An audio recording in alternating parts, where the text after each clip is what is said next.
É muito bom poder estar aqui, né? Quem me conhece já há um tempinho a mais, né? Na verdade, eu falei para o pastor, né, que eu queria muito compartilhar com os irmãos uma palavra no sentido mesmo de compartilhar. Então, vai ter hora que eu vou precisar que os irmãos falem junto comigo para poder a gente aí dar uma socializada. Amém? E vou tentar me deter dentro do tempo que eu preciso aí, né?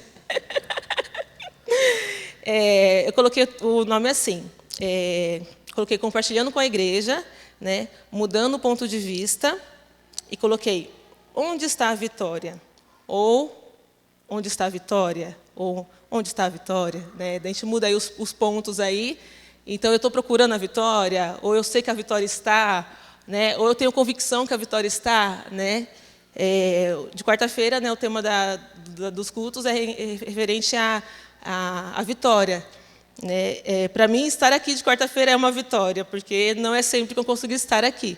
E quando venho, chego aqui com o louvor já acabando, palavra começando, João Pedro correndo, mãe nervosa, né? Toda uma situação. Então, para mim, estar aqui já é uma vitória. E aí eu separei dois testemunhos de vida, né, que estão na Bíblia, um do Antigo Testamento e um do Novo Testamento. E, para não demorar muito, eu fiz um resuminho desses dois testemunhos, e aí eu vou ler com os irmãos só o versículo que é o principal que eu queria falar com vocês. O primeiro é a história de Ana, que está lá em 1 Samuel. Né? Alguém não conhece a história de Ana? Quem não conhece, eu vou falar rapidinho. Quem já conhece, eu vou só recordar. E eu estava lendo sobre Ana esses dias, e eu achei muito interessante um fato que aconteceu na vida dela. Né? Ana foi a mãe de Samuel, que foi um cara muito importante aí no Antigo Testamento. Né? E Ana, ela era casada com Eucana, e Eucana tinha duas esposas, Ana e Penina. Penina era uma mulher muito fértil, ela tinha muitos filhos de Eucana. E já Ana, a sua grande dificuldade era porque ela não tinha nenhum filho, e para ela a vitória era gerar um filho. Então, todos os anos, ela clamava a Deus porque ela queria ter um filho. Penina dava filhos para Eucana, de ano em ano. Só que Ana era a mulher que Eucana amava. Então, uma dava aquilo que ele precisava, perante ali, né, até a questão daquela época mesmo, né, os filhos eram a herança mesmo, assim, né, ainda mais filho homem, que era muito, muito valioso para a família. E, então, Penina dava os filhos.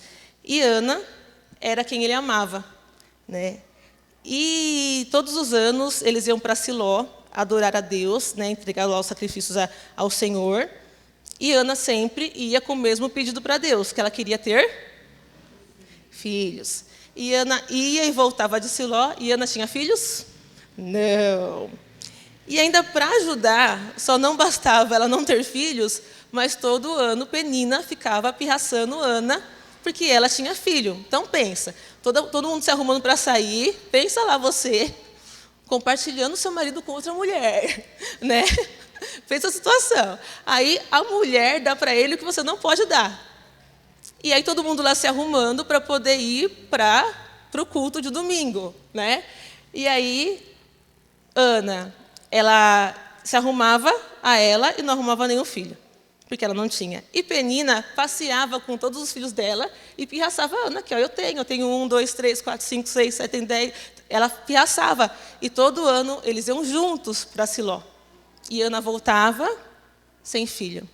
E tinha uma hora lá que eles paravam para poder comer. E aí, para Ana era um sofrimento muito grande, porque estavam lá todos os filhos e ela sem nenhum. Aí Ana, toda vez, tinha o mesmo sentimento. E Eucana, ele era super compreensivo, ele não cobrava de Ana ter filhos.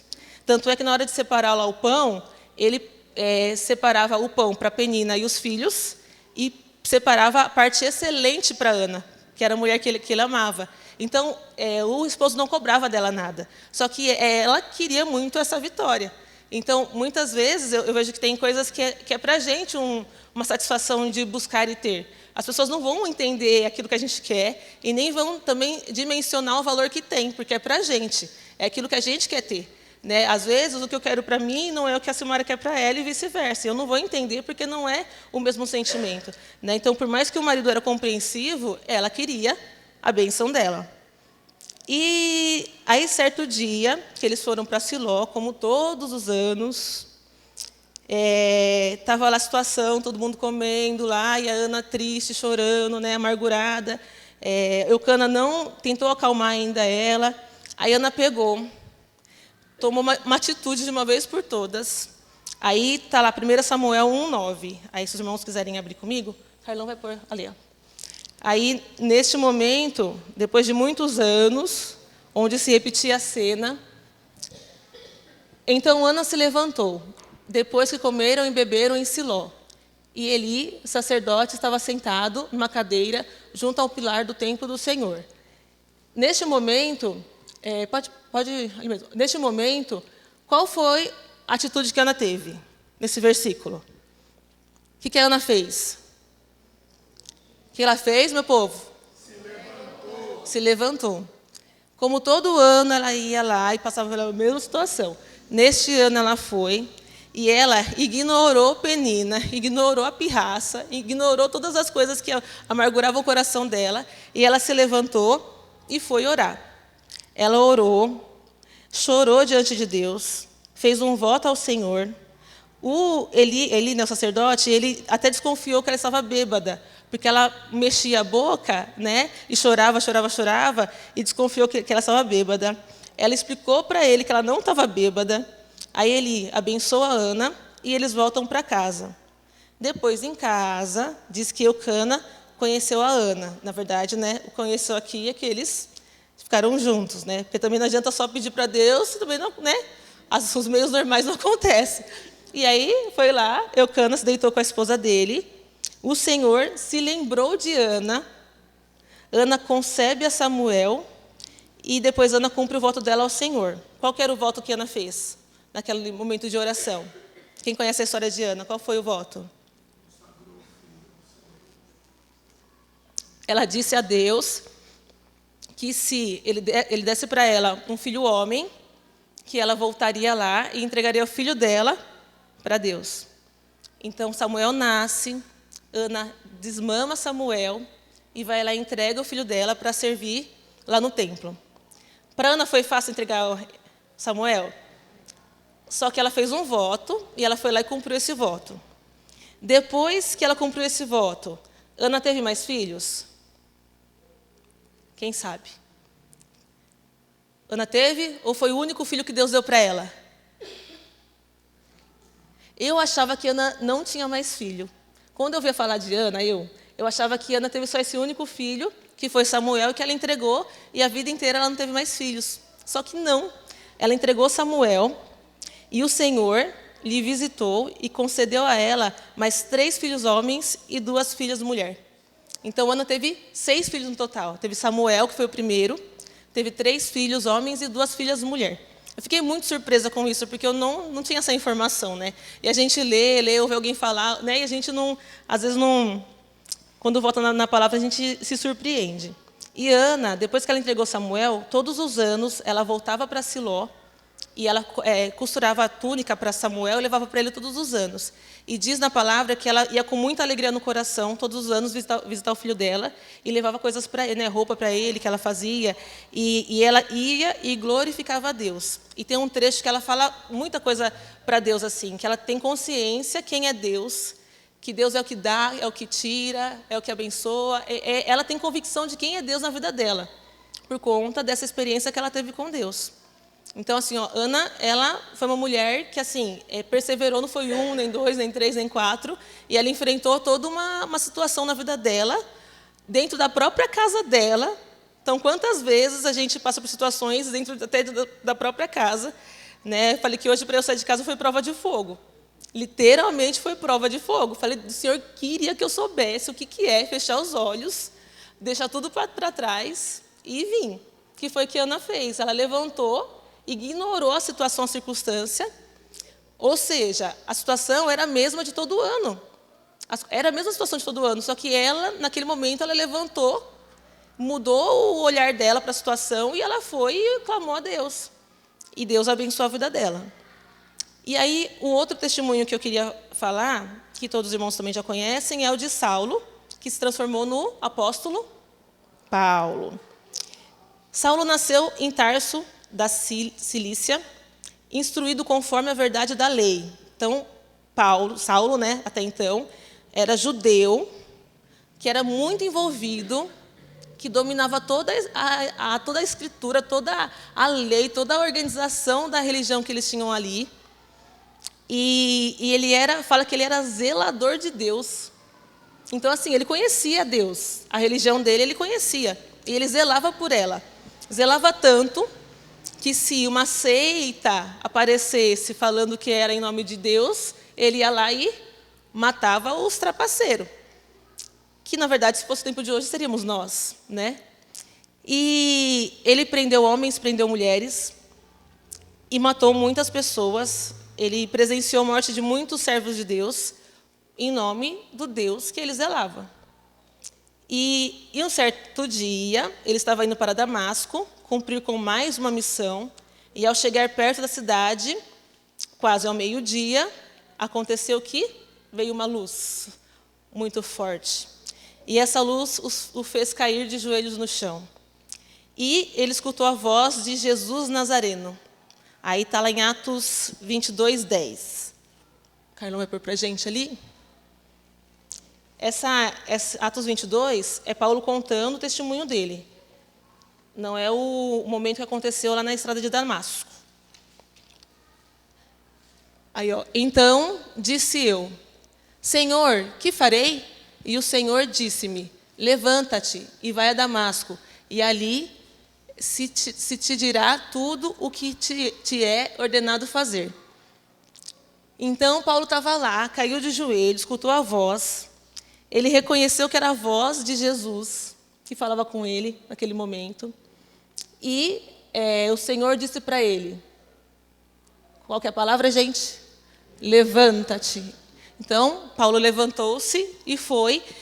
Ele foi guiado pelas mãos até Damasco, porque ele não enxergava. A luz era tão forte que ofuscou as vistas de Saulo.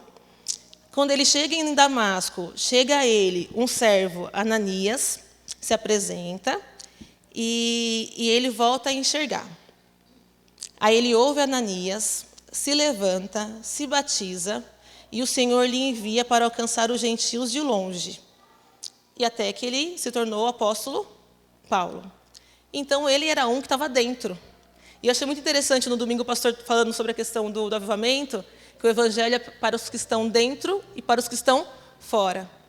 E Ana era uma que servia a Deus, que estava ali, que ia todos os anos, e que também era para ela a presença de Deus, a palavra de Deus.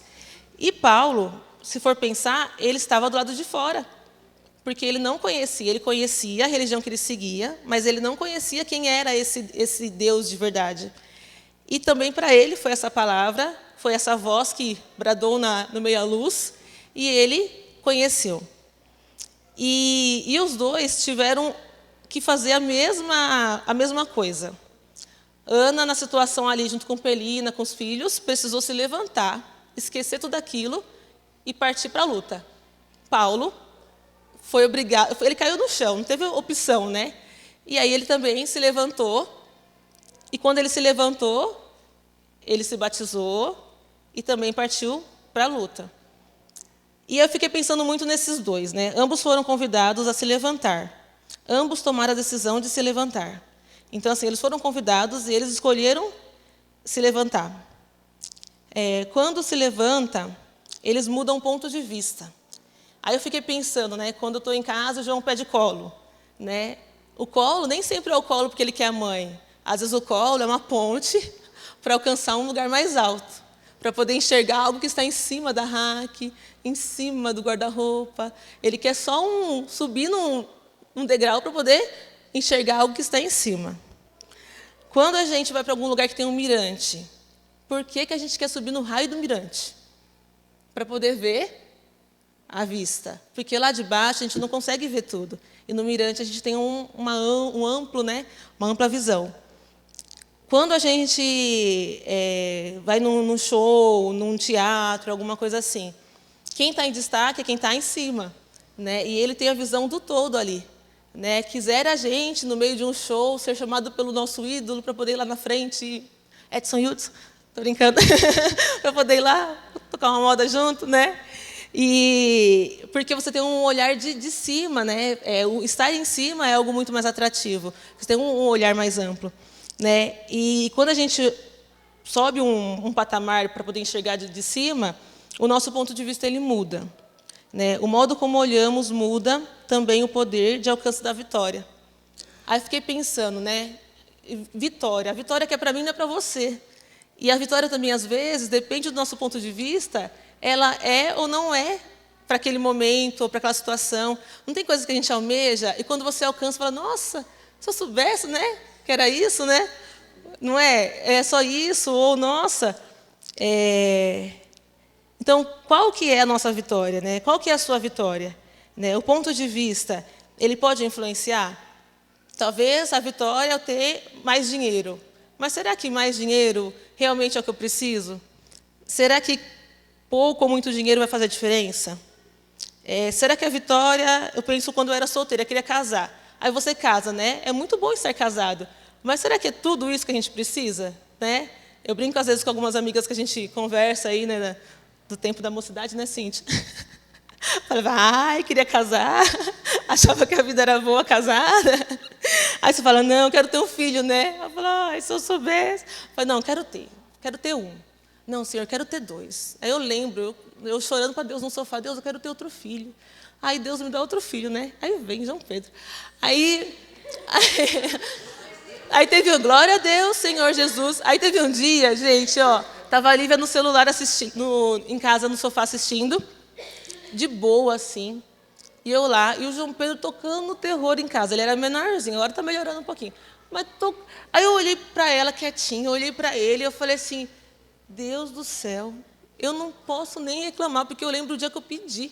Eu lembro o dia que eu chorei pedindo. Eu falei, Senhor, mas era para eu estar de boa.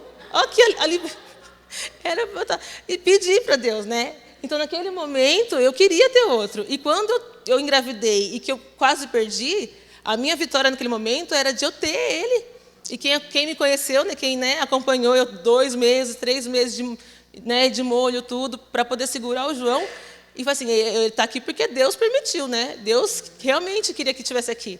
Né? Desde pequeno já estava dando um baile no médico, no ultrassom, em todo mundo, né? E assim, eu pedi, e aí você fala, meu Deus do céu, né? Enfim, então, várias coisas que a gente almeja. Às vezes um emprego que a gente almeja, quando você está naquele emprego, passou 1 mês, 2, 3, 1 ano, 2, aí você fala, meu Deus do céu, será que era isso mesmo que eu queria, né? Então, a gente não sabe, né? Depende do nosso ponto de vista, talvez a nossa vitória ela pode variar, né? Normalmente a vitória está relacionada aos suplementos para a alma e para o corpo. Vocês concordam comigo? Normalmente o que a gente almeja de vitória ou é alguma questão para a parte do corpo, né? Questão um emprego, questão um carro que a gente precisa, que também é necessário, questão de suplementos, né? Suprimentos mesmo para a vida, assim, né? Ou para algo da alma, né? A questão quero casar, quero ter um filho, a questão de um bom emprego, às vezes de uma faculdade, não sei, né? O que os irmãos têm aí. Muitas vezes está muito mais ligado a isso que a gente almeja para a vida. E aí eu fico pensando rapidinho assim questão da minha vida, né? 17 anos, quase fazendo 18, né? Tinha algumas ideias para quando eu fizesse 18 anos. Tinha 3 ideias na cabeça. Quando eu fizer 18 anos, eu vou fazer. E aí, uma semana antes, venho para a MGR e me converto. Uma semana antes, falei, meu Deus do céu, uma semana para fazer 18, né? E aí, Deus muda todo o curso da minha vida. E aí, desde então, eu estou aqui. Aí, casei, tive um filho, tive outro. Aí, estudei, arrumei, né, o meu trabalho, fui mudando de função dentro do meu trabalho. Sempre mexi com alguma venda, desde sempre, né? Aí abri uma loja 2 anos atrás e com tudo isso junto, muito estresse, né? Muitas coisas na vida acontecendo, aí cabelo começa a cair, aí vai pro médico, aí transtorno de ansiedade, aí vai fazer terapia, vai tomar remédio, e aí você descobre na terapia que o problema é falta de qualidade de vida. Meu diagnóstico é esse. Eu não tenho qualidade de vida. Aí hoje eu tenho que buscar uma reorganização de vida para voltar a ter qualidade de vida. E a impressão que daqui sempre está faltando alguma coisa. Paralelo a isso, desde o comecinho aí eu me converti em 2003, aqui na MGR. Ajudei com jovens durante 10 anos, mais ou menos. Sempre fui muito envolvida. Teve épocas que nós tínhamos só segunda-feira livre, né, eu e o marido, porque todos os outros dias eram todos cheios de novidade, cheios de eventos e aventuras. Quando não era na igreja, era a igreja dentro de casa, e assim a vida ia durante muito tempo. Lívia nasceu, continuamos aí. João nasceu, fui desacelerando e parei de vez, né, por várias situações da vida. Marido mudou de horário, aí eu com o João pequeno, e o envolvimento foi se prejudicando. Aí hoje frequento o culto, frequento o PG, quando não consigo no PG eu não vou. Quarta-feira, para mim, quando eu venho, é vitória. E auxilio uma vez por mês no berçário, quando uma irmã não me cobre porque eu tenho algum outro compromisso. E fui me distanciando, e também sempre está faltando algo. Então, na minha vida secular, a sensação é que falta algo. E na minha vida com Deus, sempre está faltando algo. Ou seja, a mesma pessoa que estava em caminhos aí secular e as coisas de Deus, no final dá na mesma situação, está faltando algo. A vitória, será que ela é um produto final ou o prêmio ao terminar algo? É um percurso. Será que a vitória é o que a gente almeja? Ou será que o percurso para chegar nessa vitória também não é uma vitória? Ana, todos os anos, ela ia para Siló. E o que mudou naquele ano que ela recebeu a benção dela?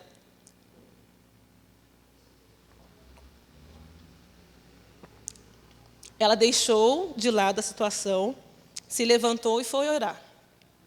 Então, Ana, todos os anos era a mesma situação. Só que ela teve um momento ali que ela não olhou para o lado, ela deixou as circunstâncias da vida, se levantou e foi orar. Paulo sempre viajava na missão.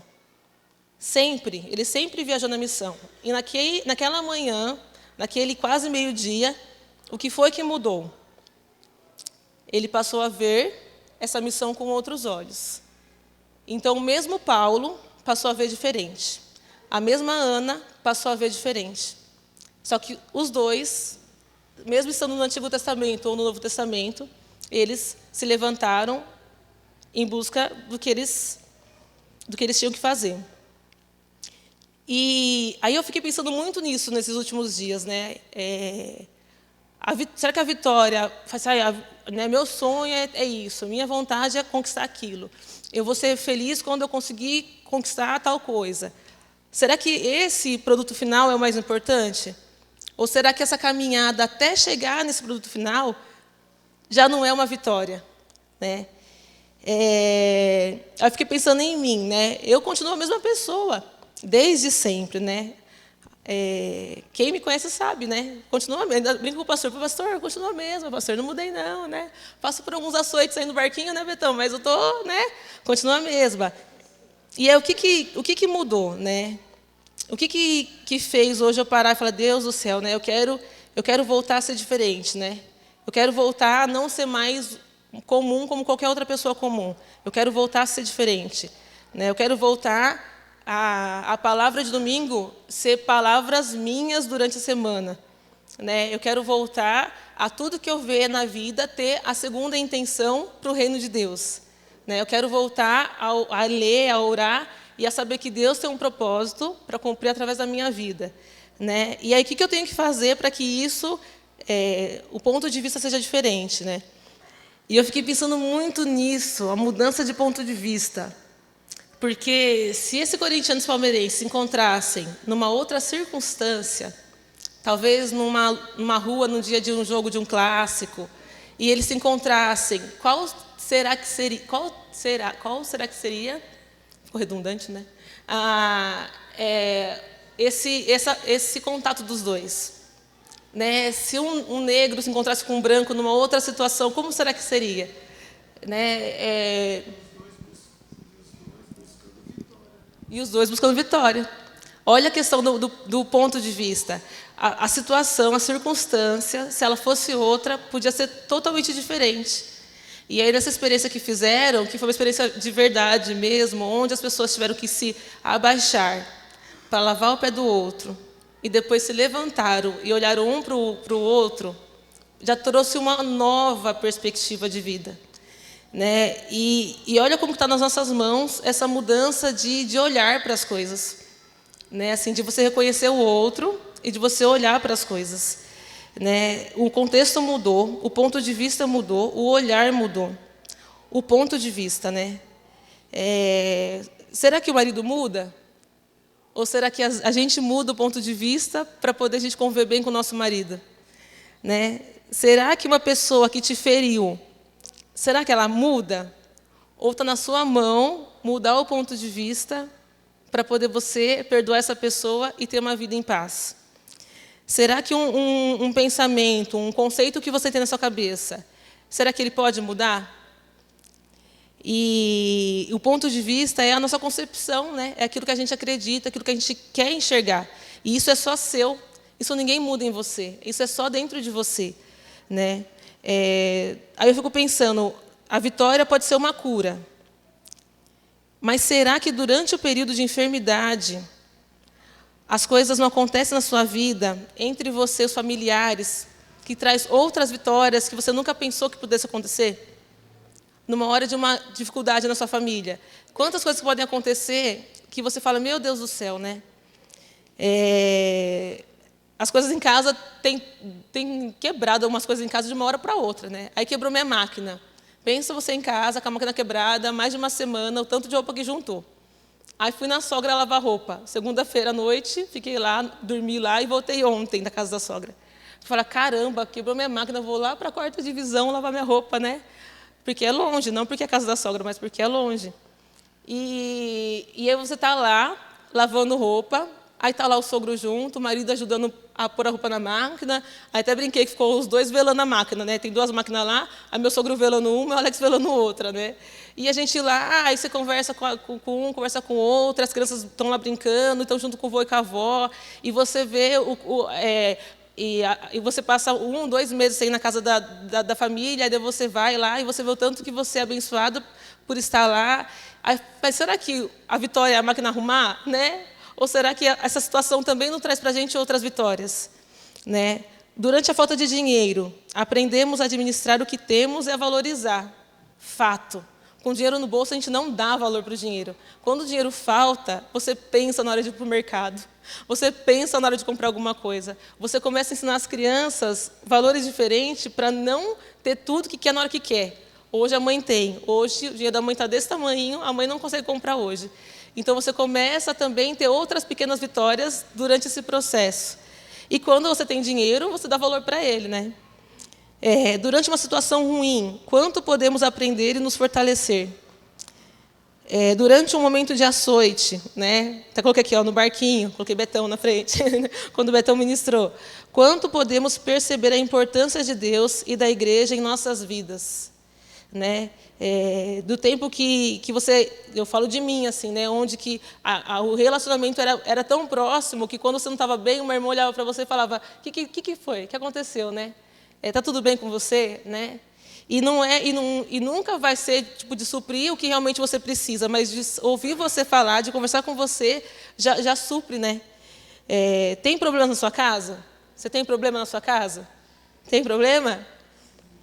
Tem algum problema na sua família? Tem, gente, ou não tem?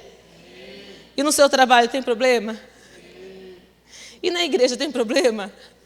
Tem problema, pastor, na igreja, pastor? Tem problema? E aí, diante de tudo isso, diante dos problemas da nossa casa, da nossa família, do nosso trabalho, da nossa igreja, o que é que nós vamos fazer? Vamos olhar do mesmo lugar de sempre ou vamos nos levantar para buscar um outro ponto de vista e mudar, ter a oportunidade de ver as coisas diferentes? Porque o problema, talvez ele não vai sair de lá. Talvez a dificuldade que você tem não vai ser sanada. Talvez a cura que você espera, ela não vai vir. Né? Não tem situações que Deus cura? E não tem situações que Deus leva? Ou que Deus não cura, não leva, e a pessoa fica enferma e convive assim com a situação? Tem? Não tem? E não tem também situações que você fala assim, meu Deus do céu, né, estou tanto tempo nesse emprego, parece que as coisas não prosperam, não vai, né? E aí o que a gente vai fazer? Porque Deus pode mudar a situação se Ele quiser. Mas aí, se Ele não mudar, e aí? A gente vai continuar olhando sempre do mesmo lugar? Ou vamos nos levantar e mudar o nosso ponto de vista? Olhar de um outro patamar e fazer diferente, ver as coisas diferente, né? E aí, se a vitória acontecer, ela é bônus. Né? Se acontecer aquilo que eu quero, é bônus, é um a mais. Agora, a questão maior não é o produto final, mas é o percurso que a gente passa durante esse processo. Que a gente muitas vezes não enxerga aquilo que a gente passou. Talvez se Ana, no primeiro ano de casada, tivesse filho, ela ia ter a experiência que ela teve com Deus, de poder reconhecer que Deus era esse na vida dela. Ela precisou passar. E também podia acontecer de ela não ter filhos. Só que Deus, naquele momento, Ele deu a Ana filho. Então, as coisas, elas podem ou não mudar ao nosso redor. Mas aí o ponto de vista que vai fazer toda a diferença. Né? O ponto de vista será a lente que você usará para enxergar tudo. É você pegar uma lente e colocar nos seus olhos. Quem usa óculos de grau? Quando você coloca o grau, você muda o seu olhar para as coisas. Então, o nosso ponto de vista, quando a gente colocar ele para olhar as coisas, ele vai ser diferente. Então, na hora que eu olhar para o problema na minha casa, ele vai ser diferente. A hora que eu olhar para o defeito do meu marido, vai ser diferente. A hora que eu parar para olhar a falta de dinheiro, o que eu estou aprendendo com essa falta de dinheiro? O ponto de vista vai ser diferente. Né? E esse ponto de vista, cada um usa o seu. Né? A gente não pode trocar aí os óculos, cada um vai usar o seu. Né? Mas eu penso que Deus, Ele quer que a gente levante para olhar de uma maneira diferente. Né? Se para a gente o sentado não está dando mais certo, então a gente precisa mudar esse ponto de vista. Né? E eu fiquei pensando muito nisso esses dias, tenho pensado, tenho conversado com um, com o outro. Né? Então, assim, se algo não está bom, eu vou fazer o que com isso? Né? Eu vou ficar no mesmo lugar ou não? Vou fazer diferente. Né? Aí eu falei, pastor, deixa eu compartilhar com os irmãos, porque eu vejo que na minha vida hoje é tempo de olhar diferente. De olhar as coisas de um outro lugar e fazer diferente. Amém, irmãos? E possamos ir juntos aí nessa pegada. Amém? Amém?